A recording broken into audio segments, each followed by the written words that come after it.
They care about you, you know they do. They show up. They ask how you're doing. They offer support, companionship, presence. They're genuinely interested in your life, and yet, something in you pulls away. Not dramatically, just distance, subtle withdrawal. A slow, quiet retreat you can't fully explain even to yourself.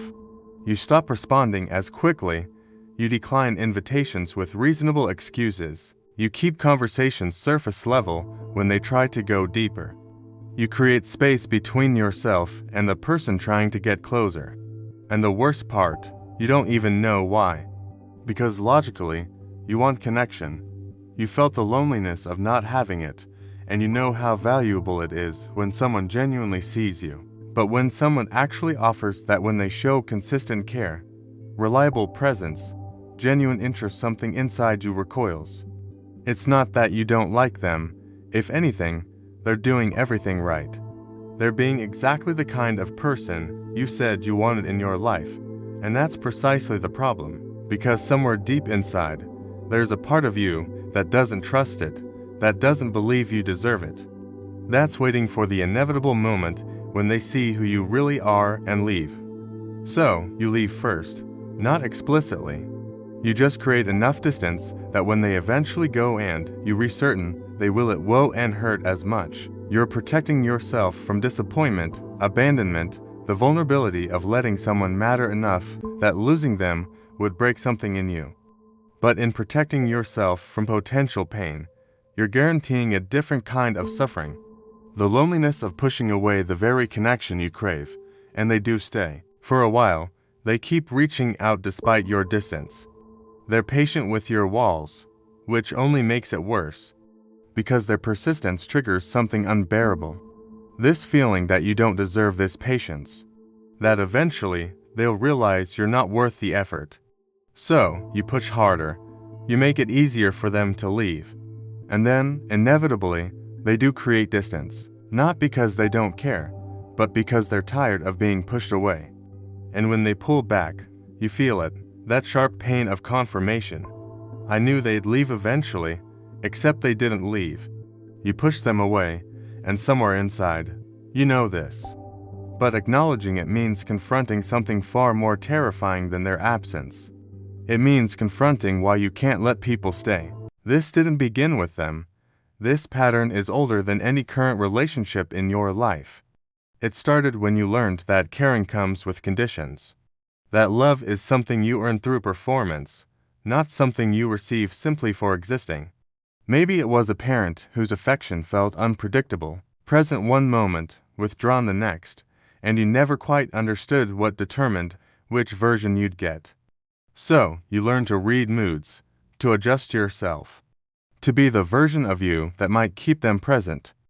And when that didn't work, when they withdrew despite your best efforts, you learned that even your best isn't enough. Or maybe it was someone who left, not physically, necessarily, but emotionally. Someone who was supposed to stay but didn't. And you were too young to understand that their leaving had nothing to do with your worth and everything to do with their capacity. So, you internalized it, made it mean something about you, concluded that if you had been enough better, quieter, easier, different, they would have stayed. Or, perhaps it was more subtle, a series of small abandonments that taught you people don't stay. Friendships that faded, promises that weren't kept. Moments when you needed someone and they weren't there, not because they didn't care, but because life is complicated and people are imperfect. But you are young, and young minds don't understand nuance. They don't grasp that someone can love you and still fail you. That care and reliability aren't the same thing. That people's limitations say nothing about your worth. So, you drew a simpler conclusion: people leave.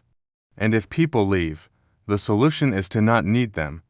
To not let them close enough that their leaving creates a wound. And that became your strategy, not consciously, not as a deliberate decision, but as an adaptation, a way of navigating a world that felt unpredictable and unsafe. You learned to be independent, self-sufficient, to need no one, to keep people close enough for company, but far enough that losing them wouldn't devastate you. And it worked. Sort of. You survived without being destroyed by abandonment. You built a life without depending on anyone's consistent presence. But survival isn't the same as living, and protection isn't the same as safety. The walls that keep out pain also keep out connection. The distance that prevents heartbreak also prevents intimacy. The independence that feels like strength is actually a prison you've built for yourself. And now, when someone cares, when they offer the very thing you've been protecting yourself from needing, you can't receive it. Because receiving it means lowering the walls. And lowering the walls means risking the pain you've spent your entire life trying to avoid. You think you're protecting yourself from abandonment, from the pain of someone leaving, from the disappointment of discovering they don't actually care as much as they seem to. But that's not what you're really afraid of. What terrifies you, what keeps you pushing people away even when every part of you wants them to stay, is the possibility that they might actually see you.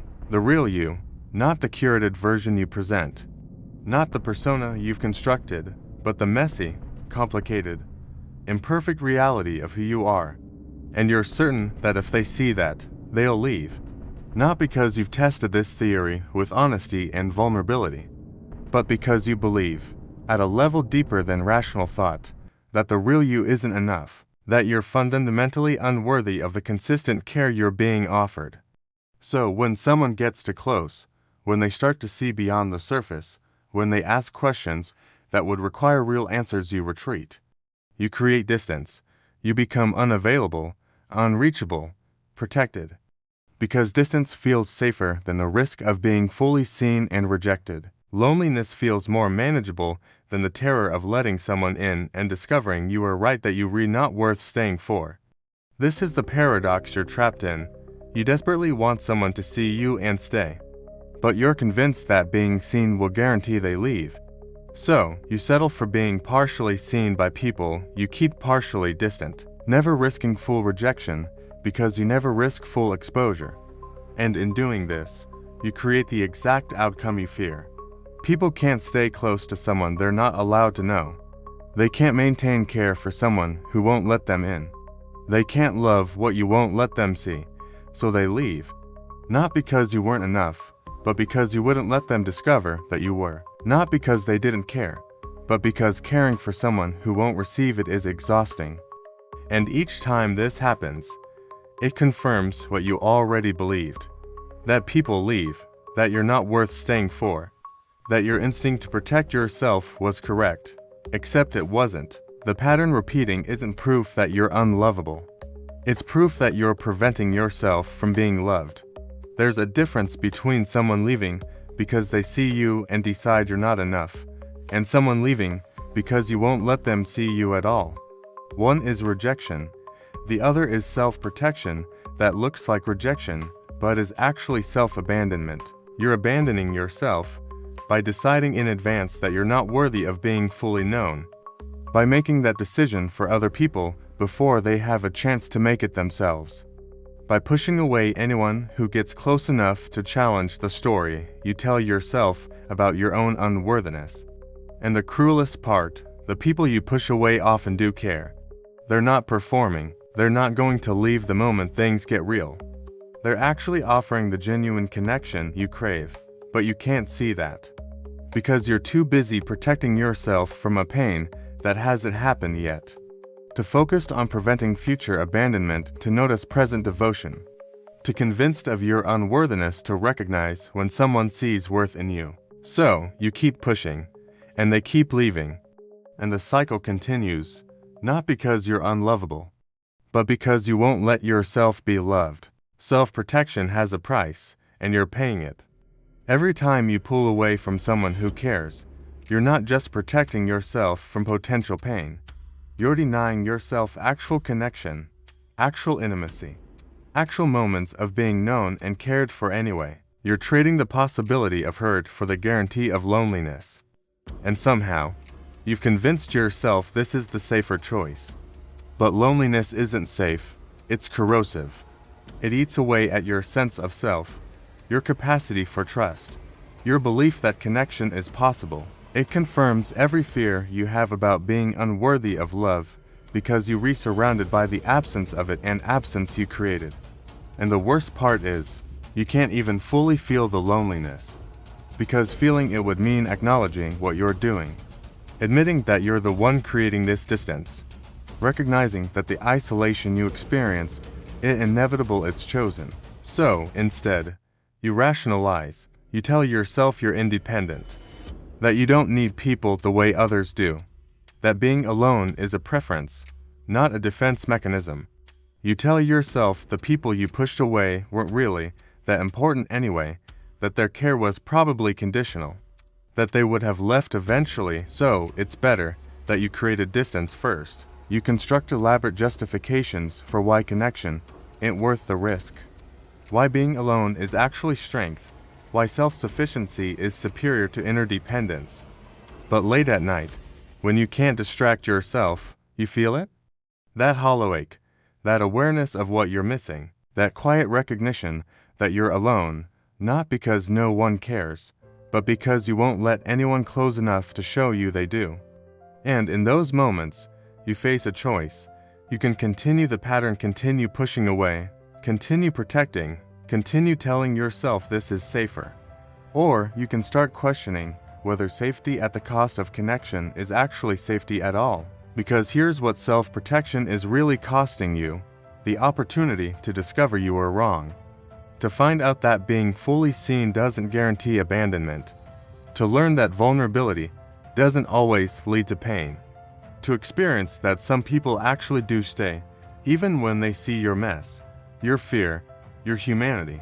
You're protecting yourself from a hypothetical future pain by guaranteeing present suffering. You're avoiding the risk of heartbreak by breaking your own heart preemptively. You so focused on not being abandoned that you re-abandoning yourself and everyone who tries to love you first. This pattern has kept you safe from some things, but it's also kept you from the very experiences that would heal the wound you're protecting, from the relationships that would prove your fears wrong, from the love that would show you that you are, in fact, worth staying for. The question is, how long are you willing to keep paying this price? Changing this pattern doesn't mean suddenly becoming vulnerable with everyone. It doesn't require you to tear down all your walls at once or force yourself into intimacy you're not ready for. It starts smaller, with awareness, with noticing when you're about to pull away and asking yourself, is this person actually unsafe? Or does their care feel unsafe because I'm not used to it? It starts with recognizing the difference between someone who has proven they lines hurt you and someone who is only guilty of caring about you consistently. Between legitimate reasons to create distance and habitual self-protection.